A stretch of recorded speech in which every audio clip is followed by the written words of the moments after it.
இன்னைக்கு நம்ம ஒரு தமிழ் கிளாஸ் பார்க்க போறோம். தமிழ் வகுப்புல என்ன டாபிக் பார்க்க போறோம் அப்படின்னா, புதுக்கவிதையின் தோற்றமும் வளர்ச்சி அப்படிங்கிற ஒரு டாபிக் தான் பார்க்க போறோம். கவிதை அப்படின்னாலே பொதுவா எல்லாருக்கும் பிடிக்கும். ஏன்னா சுருங்க சொல்லி விளங்க வைப்பதுதான். நம்ம மனசுக்குள்ள இருக்கக்கூடிய அந்த கருத்தை எதிரில் இருக்கக்கூடியவங்களுக்கும் வாசிக்கக்கூடியவங்களுக்கும் எளிமையா புரியறதுக்காக தான் கவிதைகள் எழுத ஆரம்பிச்சாங்க. இந்த கவிதை அப்படின்னு சொல்லும் போது பாடுபொருள்களா எது வேணாலும் இருக்கலாம். அரசன் இருக்கலாம், கடவுள் இருக்கலாம், காதல் இருக்கலாம், தாய்மை, அன்பு, எது வேணாலுமே இருக்கலாம். அப்ப இதை வச்சுதான் நிறைய பேர் கவிதைகள் எழுத ஆரம்பிச்சாங்க.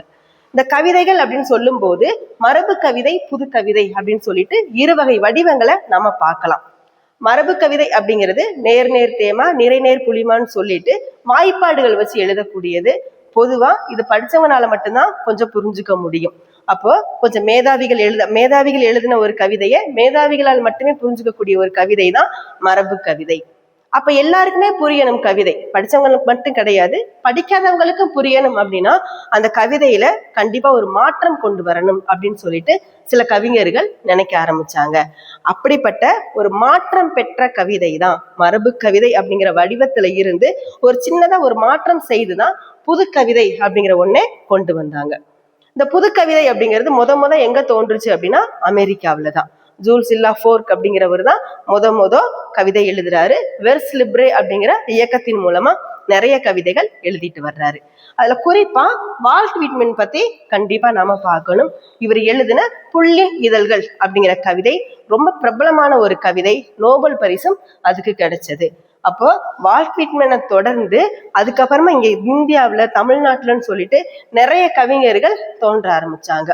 குறிப்பா தமிழ்நாட்டுல யாரை பத்தி நம்ம பார்க்கலாம் அப்படின்னா பாரதியாரை பத்தி நம்ம பார்க்கலாம். ஏன்னா இந்த மாடர்ன் பொயட்ரி அப்படின்ற இந்த புது கவிதைக்கு முன்னோடியா இருந்தது யாரு அப்படின்னா பாரதியார் தான். ஏன்னா பாமரனுக்கும் எளிமையா புரியணும் அப்படிங்கிறது தான் தனது மனசுக்குள்ள அவர் நினைச்சு நிறைய கவிதைகள் எழுத ஆரம்பிச்சாரு.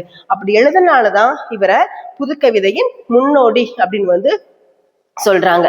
இந்த கவிதைகள் அப்படின்னு சொல்லும் போது பாரதியாரை தொடர்ந்து நிறைய பேர் எழுதினாங்க. அதுல புது கவிதையின் ரெட்டையர்கள்னு சொல்லும் போது பிச்சமூர்த்தி, கூப்பா ராஜகோபாலன் அப்படின்ற இரு பெரும் கவிஞர்களை சொல்லலாம். காதல் பத்தி தான் அவங்க நிறைய எழுதி இருக்காங்க. அந்த காதல் பத்தியும் சமூகம் பத்தியும் நிறைய கவிதைகள் எழுதினாங்க. ரெண்டு பேரோட கருத்துக்களுமே நிறைய ஒற்றுமையா இருந்தது. அதே மாதிரி நிறைய கவிதைகளோட வடிவத்தையும் நிறைய மாத்தி கொண்டு வந்துகிட்டே இருந்தாங்க. எண்ணற்ற பாடுபொருள்களையும் தன்னோட கவிதைக்குள்ள அவங்க சேர்த்திருந்தாங்க. அதனாலதான் அவங்கள புது கவிதையின் இரட்டையர்கள் அப்படின்னு சொல்றாங்க. இந்த புது கவிதை அப்படின்ற அந்த கவிதை வளர்ச்சி அடைந்த காலகட்டங்களை நம்ம 3 வகையா பிரிக்கலாம். இந்த 3 வகையில மணிக்கொடி காலம், எழுத்து இதழ் காலம், வானம்பாடி காலம் அப்படின்னு சொல்லிட்டு 3 காலகட்டங்கள் ரொம்ப முக்கியமா படுது. இதுல மணிக்கொடி காலம் அப்படின்னு சொல்லும் போது மணிக்கொடி இதழ்ல நிறைய கவிஞர்கள் எழுதினாங்க. அந்த எழுதிட்டு புது கவிதை வளர்ச்சிக்கு அதிகமாக அவங்க வித்திடவும் செஞ்சாங்க. என்ன அப்படின்னா அது சமூகம் சார்ந்த கவிதைகளே நிறைய இருந்ததுனால கொஞ்சம் மக்களுக்கு கொஞ்சம் எளிமையா புரியவே இல்லை. அதுக்கப்புறமா எழுத்து இதழ் காலத்திலே நிறைய கவிஞர்கள் எழுத ஆரம்பிச்சாங்க. அதுக்கப்புறமா இந்த வானம்பாடி எழுத்து இதழ் காலமாகட்டும், மணிக்கொடி காலமாகட்டும், அதுல இருந்து கடைசியா வந்தவங்க தான் வானம்பாடி கவிஞர்கள். வானம்பாடி காலத்துல எழுத ஆரம்பிச்சாங்க. இவங்க எழுதின அந்த காலகட்டத்தை தான் வானம்பாடி காலம் அப்படின்னு சொல்றாங்க. இவங்க கவிதைகள் எழுதும் போதே நாங்கள் மானுடம் பாடும் வானம்பாடிகள் அப்படின்னு சொல்லிட்டுதான் நிறைய கவிதைகள் எழுத ஆரம்பிச்சாங்க.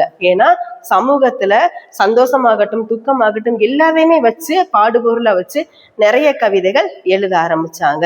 ஏன்னா இவங்களுக்கு இலக்கணம் அப்படிங்கிற ஒண்ணே இல்லை. அப்போ இவங்க என்ன சொல்லுவாங்க அப்படின்னா இலக்கணம் அப்படிங்கிற வில்ல முறிச்சிட்டு தான் நாங்க புது கவிதை அப்படிங்கிற சீதையை மணந்தோம் அப்படின்னு சொல்லிட்டு தான் ஒவ்வொரு கவிஞர்களுமே சொல்ல ஆரம்பிச்சாங்க, எழுதவும் ஆரம்பிச்சாங்க. அப்ப இவங்களை தொடர்ந்து நிறைய பேர் கவிதைகள் எழுத ஆரம்பிச்சாங்க. இந்த புது கவிதை அப்படிங்கிறது கொஞ்சமாவுமே மாற்றம் பெற்ற ஆரம்பிச்சது. இதுல இருந்து மாற்றம் பெற்ற கவிதை தான் ஹைக்கூ கவிதைன்னு கூட நம்ம சொல்லலாம். ஜப்பான்ல தோன்றியதா இருந்தாலுமே தமிழ்ல கொஞ்சம் அது பிரபலமாகவும் இருந்துகிட்டு இருக்கு. ஏன்னா சுருங்க சொல்லி விளங்க வைப்பது. புது கவிதையே ரொம்ப அடிகள் ரொம்ப கம்மியா இருக்கும், ரொம்ப சிம்பிளா இருக்கும். அதுல இருந்துமே இன்னுமே எளிமையாக்கப்பட்டதுதான் ஹைக்கூ கவிதைகள்னு கூட நம்ம சொல்லலாம். இங்க நம்ம தமிழ்ல துளிப்பா அப்படின்னு கூட சொல்லுவாங்க. ஏன்னா கவிதையோட அடிகள் 3 அல்லது 4 அடி அந்த மாதிரிதான் இருக்கும். சோ இந்த மாதிரி எல்லாம் மாற்றம் பெற்றுதான் இந்த புது கவிதை வந்தது. இந்த புது கவிதை அப்படிங்கிறது இன்றைய காலகட்டத்துல எப்படி இருக்கு அப்படின்னா, நிறைய மாணவர்கள் எழுத ஆரம்பிச்சிட்டாங்க. ஏன்னா பள்ளி கல்லூரிகள்ல நிறைய காம்படிஷன்ஸ் எல்லாம் வைக்கிறாங்க கவிதை எழுதுறதுக்குன்னு சொல்லிட்டு. நிறைய பாடுபொருள்களை அவங்களுக்கு தலைப்பா கொடுக்குறாங்க. அந்த தலைப்பை ஒட்டி நிறைய மாணவர்கள் இன்னைக்கு கவிதை எழுதி தன்னை ஒரு கவிஞர்களா உருமாறி வந்துகிட்டு இருக்காங்க. அப்ப இப்படிப்பட்ட புது கவிதை சமூகம் சார்ந்தும் மானுடம் சார்ந்தும் நிறைய இருக்குது, நிறைய எழுதிக்கிட்டு வர்றாங்க. இப்படித்தான் முதல்ல மரபு கவிதை அப்படிங்கிறது மாதிரி புது கவிதையா வளர்ச்சி அடைஞ்சிருக்குது. இதுதான் புது கவிதையின் தோற்றமும் வளர்ச்சியும். நன்றி, வணக்கம்.